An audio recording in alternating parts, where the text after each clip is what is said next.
Ethan Vale crossed 12 star systems to repair a sensor lattice. The invitation had mentioned neither royalty nor execution.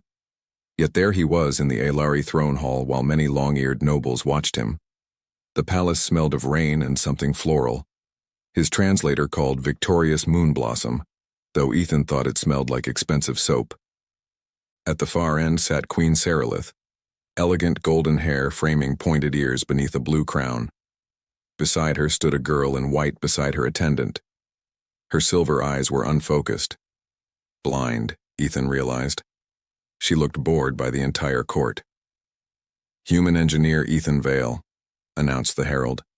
"You have been summoned to restore the royal perception grid." Ethan bowed. "I charge extra when the equipment is royal." No one laughed. Then the child lifted her head. Her body went rigid. Her nose twitched. She turned from the throne and faced Ethan. "Princess Liora?" the attendant whispered. The child stepped forward. "Your Highness, please remain," she sped. The attendant lunged and missed. Liora passed through a holographic banner, scattering blue stars over her hair. Ethan barely raised his hands before she crashed into him and wrapped both arms around his waist. "Dad!" she shouted. Silence fell like a planetary blackout. Behind Ethan, a noble dropped a jeweled cup. It rolled across the floor for an absurdly long time. "I'm sorry," Ethan said, looking down, "but I think your palace assigned me the wrong child." Liora laughed and held tighter. "You smell the same." That made everything worse. Queen Seralyth rose. Her crown dimmed as if confused. Guards surrounded Ethan in a ring of armor. "Release the princess," ordered the captain. "I'm not holding her." The captain looked down. Liora had hooked one foot around Ethan's leg. "This appears debatable." Ethan lifted both hands. "I arrived 10 minutes ago. I have never met Her Majesty, and unless time travel became legal this morning, I am not the princess's father." Whispers spread among the nobles. His translator caught, "Secret consort, scandal, terrible posture." The queen descended the steps. She looked less angry than shaken. Her eyes moved from Ethan to her daughter, who pressed her cheek against his coat with complete trust. "Liora," Seralyth asked softly, "how do you know this man?" The child frowned. "He came through the fire." Ethan stopped breathing. A memory rose from a place he had buried. A station splitting beneath a red sky, smoke filling a corridor, and a child under a fallen beam. He remembered carrying her toward an evacuation pod. He remembered ash on her face and blood on his hands. He had never learned her name. Liora touched the burn scar near his wrist. "You said the stars were only lights," she whispered. "You said they could not hurt me." For a second the hall vanished. Ethan was back in the smoke, telling a terrified child a foolish joke because he had nothing else to give. Queen Seralyth saw recognition cross his face. "You remember her." "I remember carrying someone very brave." "She bit you," Liora said proudly. He glanced at the queen. "Very brave and extremely ungrateful." A laugh escaped Seralyth. Then the palace lights flickered. Far below the throne room, an ancient sensor recognized Ethan's biological signature. A dormant transmitter awakened and sent one encrypted message into deep space. The lost rescuer had returned. By sunrise, half the Alari capital believed Ethan Vale was the Queen's secret human consort, and the other half believed he had come to steal the throne through an obscure law involving paternal scent recognition. Ethan sat beneath 3 rotating scanners. Princess Liora sat beside him, one hand around 2 fingers, as if he might otherwise vanish. "I am not going anywhere," he told her. "You went somewhere before." Now Queen Seralyth stood nearby, her long ears angled backward, while 6 scientists watched genetic data spiral through the air. Chief Biologist Tarev adjusted his silver lenses. "The princess is responding to a complex biochemical signature." "So I smell complicated," Ethan said. "You smell biologically distinctive." "That sounds expensive." Liora smiled. Seralyth nearly did. A sealing unit released scent-neutralizing nanites over Ethan, stripping away every trace compound the scanners could identify. Tarev pointed toward 3 identical doors. Engineer Vale will enter one chamber. 2 scent decoys will enter the others. The decoys were human-shaped drones coated in synthetic versions of Ethan's chemical profile. Liora waited while the doors closed. A tone sounded. She crossed the floor immediately, ignored both drones, and stopped before Ethan's door. This one? Tarev frowned. Again. The second test added thermal masking. The third scrambled air currents. The fourth placed Ethan behind a sealed barrier, while the ventilation system flooded the room with mountain rain, ocean salt, royal perfume, and something called volcanic fruit. Liora covered her nose. That fruit is angry. It is ceremonial, Seralyth said. It smells like a reactor lost an argument, Ethan replied through the glass. The Queen laughed behind one hand. Liora still found him. By midday, Tarev summoned an emergency archive from the colony. Damaged fragments appeared. Smoke, alarms, a child without a pulse, and a human forcing open a rescue capsule. Ethan watched his younger self kneel over Liora's motionless body. I used a field resuscitator, he said. It was meant for adults. I cut the power and prayed the machine was smarter than I was. It was not, Tarev replied. You manually altered the pulse sequence. I guessed. Then your guessing is medically offensive. The archive showed the device injecting repair nanites into Liora's blood while Ethan breathed for her. For 43 seconds, the nanites carried microscopic samples of his skin cells, stress hormones, and respiratory compounds through her damaged sensory pathways. Tarev expanded a model of Liora's brain. Golden threads glowed across regions controlling fear, memory, and smell. Her optic nerves were destroyed, he explained, but the olfactory centers expanded. During revival, your biological signature became linked to the moment her brain returned from death, not merely recognition, safety, survival, home. Seralyth looked at Ethan with an expression too raw for a queen. Liora reached for him. He took her hand. So she calls me Dad because I smell like emergency medicine?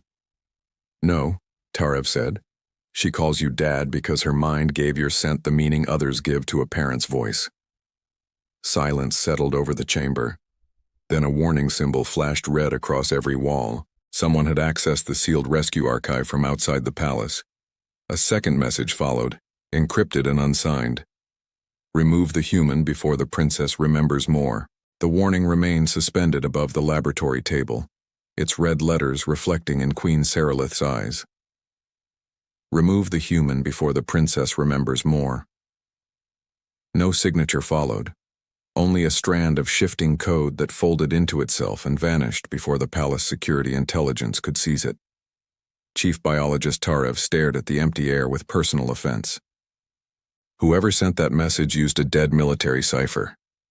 Ethan glanced at him. Dead as in obsolete? Or dead as in everyone who knew it was murdered? Both. Excellent. I was worried this visit might become relaxing. Seralyth ordered the laboratory sealed. Transparent alloy barriers descended over the doors, and defense drones unfolded from the ceiling like metallic insects. Liora did not react to the alarms.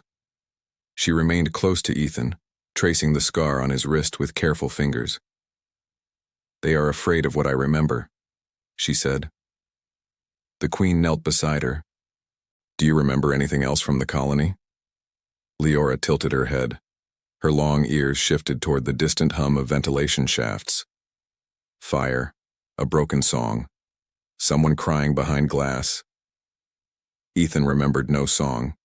He remembered alarms, collapsing decks, and the heavy child in his arms while the colony station tore itself apart above a poisoned moon. Tarev opened the surviving rescue files again, but the records skipped across blank intervals. Nearly 11 minutes had been erased. This is not damage, he said. Someone removed the footage with surgical precision. Ethan watched the frozen image of his younger self carrying Liora through smoke. Behind them, Barely visible through a shattered doorway, stood a tall figure in royal armor. Magnify that. The image expanded until the pixels became blocks of light. Seralyth's face tightened. The armor bore the crest of House Vale, a powerful noble family that had publicly blamed humans for the colony disaster. Before anyone could speak, Liora lifted her face. There is someone in the wall. The nearest guard drew his weapon. The walls are solid. So are most people, Ethan said, and they still hide things. He pressed his ear to the panel and heard nothing. Liora walked toward the western partition, guided not by sight but by scent. Metal oil, she whispered. Cold cloth. Fear. A hidden section of wall burst outward. A masked intruder emerged with a pulse blade, moving faster than the guard's targeting systems. Ethan pulled Liora behind him as Seralyth drew a narrow weapon from beneath her ceremonial sleeve. Blue energy cracked across the laboratory. One defense drone fired and missed, vaporizing Tarev's favorite scanner. That instrument was older than my marriage, Tarev shouted.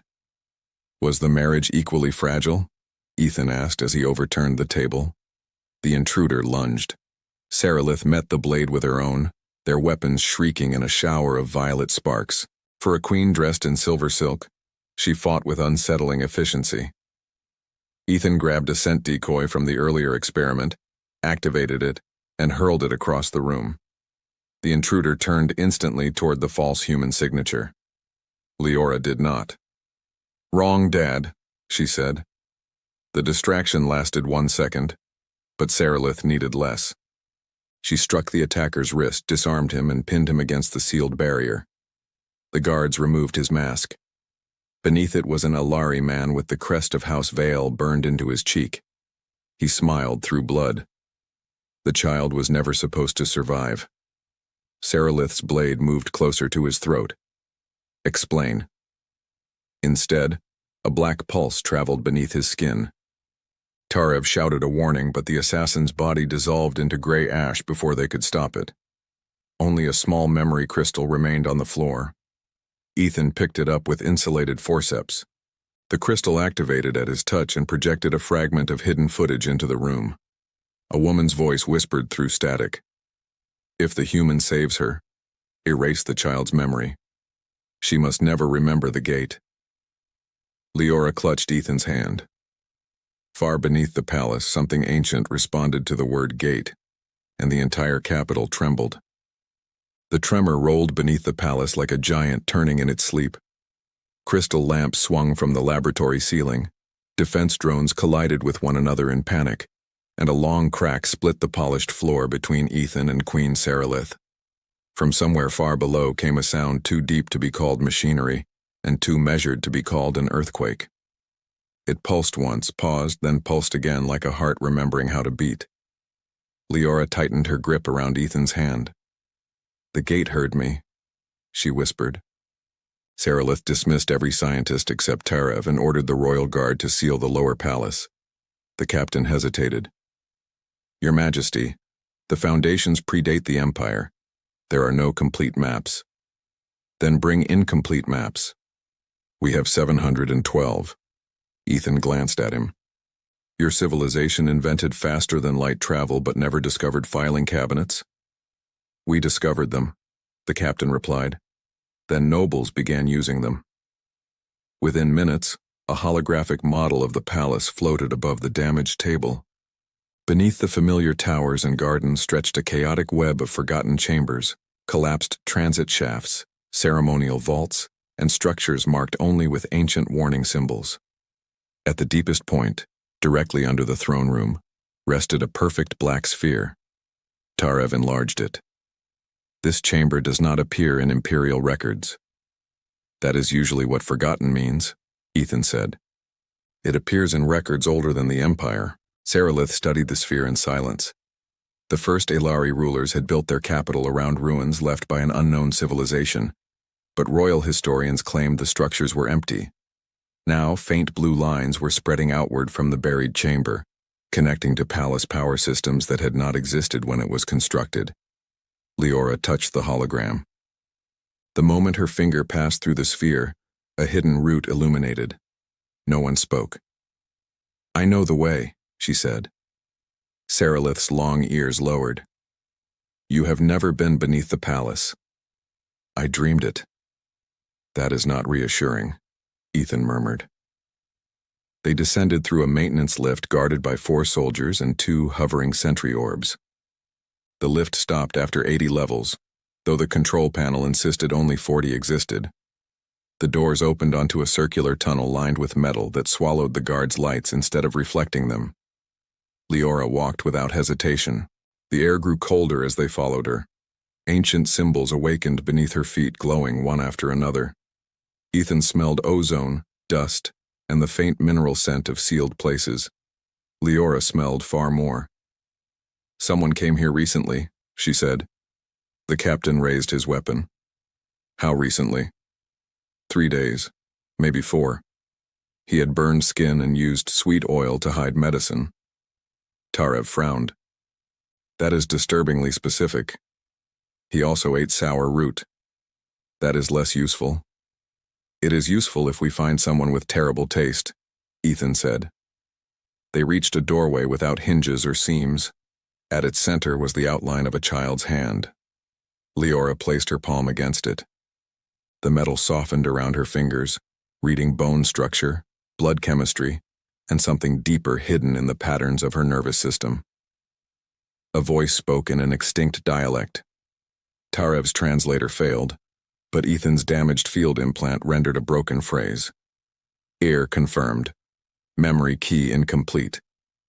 The door opened. Beyond it lay a chamber large enough to hold a starship.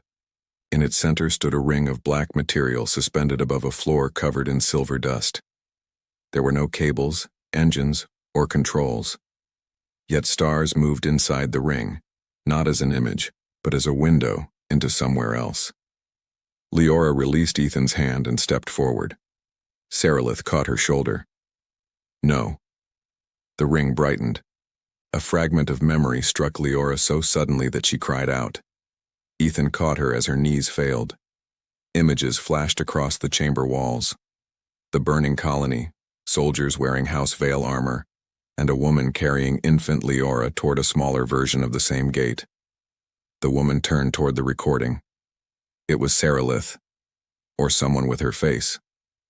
The queen stared at the image in horror. "That is impossible." The recorded woman pressed the child into Ethan's younger arms and spoke through smoke. "Take her. If I fail, she must remember your scent. The gate will trust what she trusts." The vision vanished. Liora lifted her blind eyes toward Ethan. "You were not there by accident," she said. Behind them, the ancient door sealed shut. The sealed door answered every command with silence. Captain Varro struck it once, then pretended he had only tested the metal. Ethan crouched beside Liora. Seralyth stood beneath the ring, staring at the woman who had worn her face. "That was not me," she said. Tarev adjusted his lenses. "Genetically, it may have been. That sentence is not helping. It was not designed to." Inside the ring, stars formed a map centered on the destroyed colony. A red point blinked at the system's edge.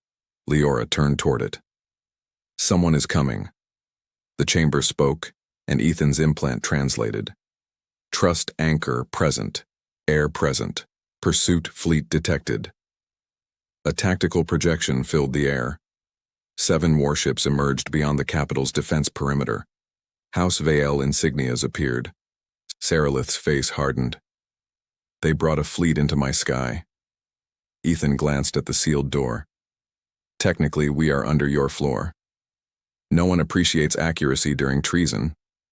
Another projection opened. Palace corridors filled with rebels while security nodes went dark. Somewhere above, warning bells began singing through the palace stone. Tarev swallowed. "They knew we would come here." "No," Liora said. "They needed us to." The ring brightened. Silver dust rose around her ankles. Seralyth pulled Liora back, but the light followed. "What happens if it activates?" Tarev scanned it. His device produced a mournful tone and shut off. "My equipment has resigned." Ethan examined the assassin's memory crystal. Its pattern matched the gate. They erased her memory because they feared she could control this. Or someone could control it through her, Seralyth said. A hiss came from the sealed door. Red lines spread across it. Someone outside was cutting through. Captain Varos positioned the guards. "We have 2 minutes." "Your estimates are improving," Ethan said.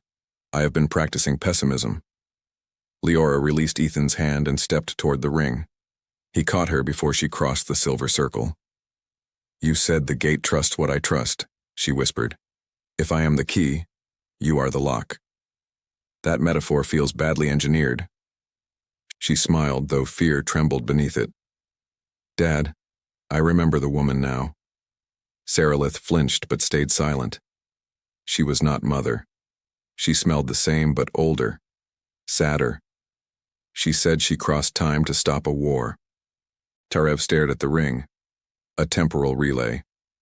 The chamber shook as the rebels breached the first layer of the door. Blue fire burned through the seam. The gate projected another memory. The woman with Seralyth's face appeared, wounded, holding infant Liora beside a collapsing star. If House Vale reaches the origin world, every branch of history ends in conquest. Send the child forward. Bind her to the human. His species cannot be read by the predictive lattice. Ethan blinked. Finally, human confusion becomes a strategic asset. The recording continued. When she returns, she must choose whether to open the road or destroy it. The image faded. Seralyth looked from Liora to the red scar widening in the door. "Then we destroy it." "No," Liora said. "They want that." The first rebel blade punched through the metal. Ethan understood. House Vale had come to frighten the Queen into erasing the only road to their hidden origin world. He placed Leora's hand against his wrist over the scar she remembered. "Open it," he said. The ring erupted with white light as the door exploded inward. The rebels entered through fire and molten metal, their armor painted with the silver crest of House Vale. Captain Varos fired before the smoke cleared and the first intruder spun backward into the ruined doorway. The others spread across the chamber with military precision, pulse rifles locking onto Liora, Seralyth, and Ethan in that order. The ancient ring answered with a sound like thunder heard through deep water. White light poured around Liora, but it did not burn her. It wrapped her body in thin, luminous strands that traced the outline of her hands, her face, and her long ears. Ethan kept his scarred wrist beneath her fingers while alien symbols raced across the floor. Trust anchor verified. A rebel officer stepped forward. Half his face was hidden behind a breathing mask and the exposed skin was darkened by old radiation burns. "Move away from the air, human." Ethan looked at the rifles. "I would. But she has a very firm grip and a history of biting." "I was little," Liora protested. "You had excellent technique." The officer fired. The shot crossed half the chamber before the gate bent space around it. The bolt curved in a perfect circle and struck the rebel's own weapon, blowing it from his hand. For one astonished second, everyone stared. Tarev adjusted his cracked lenses.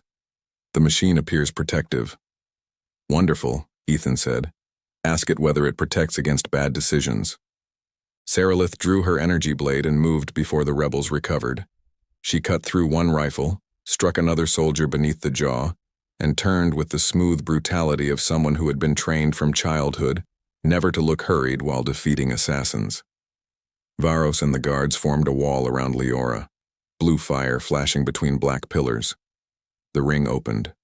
The stars within it stretched into silver lines, and the chamber vanished behind a window into another age. Ethan saw the Alari capital unfinished, its towers no more than skeletal frames beneath a violet sky. Above it hung a vast fleet bearing the crest of House Vale. "They were here before the Empire," Seralyth whispered. Tarev studied the shifting image. "Not before. Outside." A second vision replaced the first. House Vale warships moved through branching versions of history, destroying worlds before those worlds could resist. Every possible rebellion, every alliance, every invention was predicted and erased. At the center of the network floated an ancient computational world wrapped in storms of black energy. The origin world, Ethan said. The wounded officer laughed from the floor. The throne was never yours. Your dynasty was created to guard the road until we returned. Liora turned toward his voice. You are the man who came here 3 days ago. His laughter stopped. You smelled of burned skin, sweet oil, medicine, and sour root, she continued. Ethan looked at him. Terrible taste. We found him. The officer reached beneath his armor. Liora inhaled sharply. Bomb. Faros fired, but the officer had already activated the device. A sphere of black distortion expanded from his chest, swallowing light, sound, and fragments of the floor. The gate reacted instantly. Its luminous strands tightened around Ethan and Liora, pulling them toward the ring. Seralyth caught her daughter's arm. For one desperate moment, the Queen stood between two forces powerful enough to tear a starship apart. Ethan seized Seralyth's wrist with his free hand. Tarev grabbed the Queen's belt, Varos grabbed Tarev, and the remaining guard caught Varos. This is not a dignified evacuation, Seralyth shouted. Dignity is heavier, Ethan replied. The gate dragged them all through. Cold passed through Ethan's bones. He smelled ash, rain, and the metallic air of the colony where he had once found Liora. Then gravity returned violently. They fell onto black grass beneath a sky filled with 3 shattered moons. Behind them, the gate collapsed into a thread of light. Ahead stood the ruins of a city older than the Alari Empire, its towers broken around a single illuminated fortress. Liora released Ethan's wrist and lifted her face toward the distant structure. She is there, she whispered. Seralyth knelt beside her. Who? The woman who looked like you. A signal swept across the plain. One by one, machines buried beneath the black grass awakened, raising narrow heads toward the newcomers. Ethan slowly stood. I assume those are welcoming devices. Tarev's scanner sparked in his hand. They are weapons. From the fortress, a woman's voice crossed the dead world. Liora, do not trust the Queen. The machines beneath the black grass rose until hundreds of silver bodies surrounded them, each crowned with a weapon that hummed softly enough to be polite and loudly enough to be terrifying. Seralyth stepped in front of Liora, energy blade drawn. The voice came again from the fortress. Liora, the woman beside you is not your mother. Seralyth's long ears lowered. I carried her for 11 months. Ethan glanced at her. 11? Alari children require additional preparation. For what? Mostly judgment. Liora almost smiled, but her hand remained locked around Ethan's. She turned her blind eyes toward the fortress. Come closer. The gates opened. A woman walked across the black field wearing cracked royal armor. She had Seralyth's face, but age and exhaustion had carved deeper lines into it. A mechanical brace supported one leg, and light flickered beneath the skin of her throat. I am Seralyth, she said, 47 years from the future. Queen Seralyth stared at her older self. You crossed time. I crossed what remained of it. The future queen explained that House Vale had built the predictive lattice around the origin world. It studied every choice made across thousands of timelines and eliminated every future in which the family lost power. Only humans remained unpredictable because their neural patterns produced contradictions, the lattice dismissed as errors. Ethan nodded. Humanity's finest quality, confusing machines. You were the first variable it could not calculate, the older Seralyth said. That is why I placed Liora in your path during the colony attack. I knew you would save her. You used me. I trusted you. That sounds better, but not by much. The older queen looked toward Liora. Your scent bond made Ethan part of her biological identity. Together you can enter the lattice core. I brought you here so she could destroy it. Leora's grip tightened. And what happens to you? The older woman did not answer. Tarev examined the light beneath her skin. She is temporally sustained. If the lattice is destroyed, the future that created her disappears. Seralyth lowered her blade. Anger gave way to grief as she studied the woman she might become.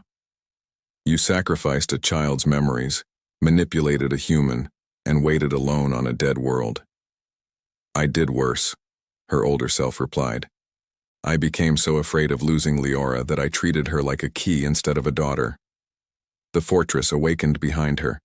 Black lightning climbed its towers, and a vast intelligence spoke through the planet. Predictive anomaly identified. Remove human variable. The silver machines aimed at Ethan. Liora stepped in front of him. No. The weapons fired. The older Seralyth raised both hands, redirecting the machines through the control implants in her body. Beams tore into the sky instead of Ethan, shattering one of the broken moons into a cloud of burning dust. Go, she shouted. Ethan and Liora ran toward the fortress while Varos, Tarev, and both queens held the machines back. Inside, corridors shifted before Ethan could choose a direction. Doors appeared, vanished, and reappeared behind them. The lattice knows what I will do, Liora said. Then do something unreasonable. What? Trust me. That is not unreasonable. It was when we met. She laughed and the corridor flickered. The lattice had not predicted humor. They reached the core, a sphere containing millions of moving futures. Ethan saw himself abandoning Liora, betraying Seralyth, ruling the Empire, dying on the colony, and never leaving Earth. Every possibility was a prison built from certainty. Liora placed one hand against the sphere and the other over Ethan's scar. What should I choose? He had spent years avoiding the memory of the child he saved because remembering meant accepting that someone had once needed him. Now he understood that fatherhood was not blood, title, or permission. Sometimes it was simply staying when leaving would be easier. Choose a future no machine can guarantee, he said. Choose your own. Liora smiled. The sphere cracked. Light swept across the planet. The lattice collapsed, the weapons fell silent, and the fortress dissolved into harmless silver dust. Outside, the older Seralyth began to fade. The younger queen held her hand. Was Liora happy in your future? The older woman looked at Ethan and smiled. She became fearless. Then she vanished. The gate reopened above the field, no longer controlled by House Vale. Their fleet, stripped of predictive guidance, surrendered within hours. Records recovered from the origin world exposed their crimes across centuries, ending their power without another war. Months later, Ethan stood in the palace spaceport with a repair case in one hand and an official residence key in the other. Seralyth had appointed him Royal Systems Engineer, Interspecies Advisor, and, after Liora insisted, Dad in all matters except homework. Liora found him among thousands of travelers and wrapped her arms around his waist. You were leaving without saying goodbye. I was repairing a satellite. That is far away. It is in orbit. Exactly. Seralyth watched from the platform, smiling. Ethan set down his case and hugged Liora back. For years he had believed saving her had been one brief act in a burning corridor. Now he understood that rescue was not always a moment. Sometimes it was a promise repeated every day. Come on, he said. You can help. I am blind. You also found an assassin by his lunch. She took his hand. Together, they walked toward the waiting ship, while above them the stars opened into futures no machine could predict.